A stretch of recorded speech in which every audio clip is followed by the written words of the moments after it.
Exit poll exact पोल होंगे, रुझान हो और नतीजे भी भारतीय जनता पार्टी की सरकार बनाएंगे। दिल्ली की जनता त्रस्त हो चुकी थी, लगातार भ्रष्टाचार हो या झूठे वादे हो। जिस आदमी ने अपने बच्चों के सर पे हाथ रखकर झूठी कसम खाई थी, आज उसका फल उनको मिलने जा रहा है। देखिए, मैं तो आपसे जब भी बात होती थी हमेशा कहता था दिल्ली एक बदलाव के लिए चुनाव लड़ रही है। दिल्ली को अब बहाने नहीं, बदलाव चाहिए। अब लगता है कि ये परिणाम उसी तरफ हमें ले जा रहा है। दिल्ली परिवर्तन चाहती थी, परिवर्तन दिल्ली ने कर दिया है। दिल्ली विधानसभा चुनाव को लेकर सुबह से ही वोटिंग लगातार जारी है और ऐसे में देखा जा रहा है कि शुरुआती रुझान में बीजेपी ने अपनी जो बढ़त है वो लगातार बनाई हुई है। लगभग 44 सीटों पर जो बीजेपी है वो आगे चल रही है। ऐसे में तमाम जो दिग्गज नेता हैं आम आदमी पार्टी के वो पीछे हैं। और ऐसे में बात करें नई दिल्ली विधानसभा सीट की, तो नई दिल्ली विधानसभा सीट से अरविंद केजरीवाल पीछे चल रहे हैं, तो वहीं कालकाजी सीट से आतिशी पीछे चल रही है, तो साथ ही जंगपुरा सीट से मनीष सिसोदिया है वो पीछे चल रहे हैं। और ऐसे में पड़पड़ सीट की बात करें, जिस पर हालांकि टोल भी देखे गए थे कि अवध ओझा वो भी इस समय पीछे चल रहे हैं। और ऐसे में लगातार देखा जा रहा है कि शुरुआती रुझान में जो बीजेपी है लगातार अपनी बढ़त बनाई हुई है।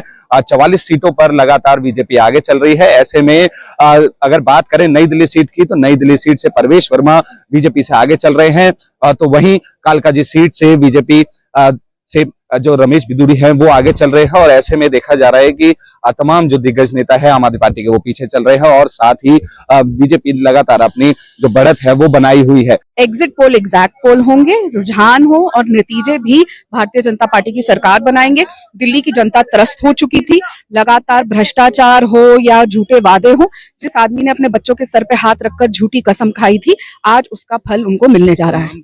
जनता का देख लीजिए, जैसे मैंने कहा, जो आदमी की राजनीति की शुरुआत अपने बच्चों के सर पे हाथ रख के झूठी कसम से हुई, उसका पाप आज उनको भुगतना पड़ा। देखिए, भारतीय जनता पार्टी का एक मुद्दा है कि दिल्ली को भ्रष्टाचार मुक्त बनाना है, दिल्ली को साफ पानी, साफ हवा मिले, दिल्ली में अच्छा एजुकेशन सिस्टम हो, हेल्थ केयर फैसिलिटीज हो।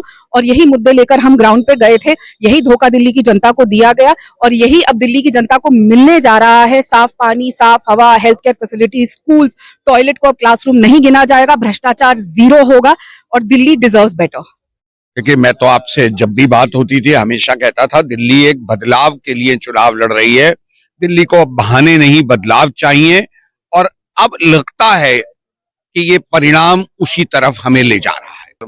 मुझे किसी ने बताया तीसरे नंबर पे चल रहे हैं, तो इसलिए दिल्ली की जनता का मैंडेट कुछ देर में और स्पष्ट हो जाएगा, तब हम ज्यादा अच्छे से बोल पाएंगे।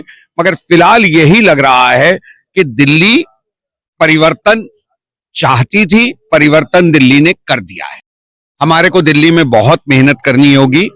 हम एक खाली खजाने वाली दिल्ली पे आए हैं। जैसा आप जानते हैं, दिल्ली का बजट पहली बार डेफिसिट बजट भी बन गया है। बहुत सारी दिक्कतें यहां रहेंगी, मगर हमें एक अच्छा चुनाव लड़के हम जीत के आए हैं। और हम दिल्ली की जनता की सेवा में कोई कोर कसर नहीं छोड़ेंगे। और दिल्ली में केवल डबल इंजन की सरकार नहीं होगी, आप इंतजार कीजिए थोड़ा सा। हालांकि अगर हम सदर बाजार सीट की बात करें, तो सदर बाजार सीट से जो बीजेपी प्रत्याशी है मनोज कुमार जिंदल वो इस समय आगे चल रहे हैं कई हजार वोटों से। और ऐसे में देखा जा रहा है कि लगातार बीजेपी में जो कार्यालय है, अगर हम हेडक्वार्टर की बात करें, दिल्ली बीजेपी की बात करें, तो तमाम जो व्यवस्थाएं हैं वो की जा रही है। एक बार बदलाव होगा और दिल्ली में जनता बदलाव चाहती है। लेकिन अभी तो फिलहाल शुरुआती रुझान है जिसमें लगातार बीजेपी आगे चल रही है, लेकिन अभी जो गेम है वो लगातार अभी और भी ज्यादा लंबी है। हालांकि अभी 1 से 2 घंटे में जो तस्वीरें हैं वो साफ होनी नजर आ जाएगी, लेकिन फिलहाल अभी की जो बड़ी अपडेट है वो लगातार यही है कि बीजेपी 44 सीटों पर अभी फिलहाल रुझानों में आगे चल रही है। कैमरा पर्सन यश के साथ कुणाल शर्मा, पंजाब केसरी।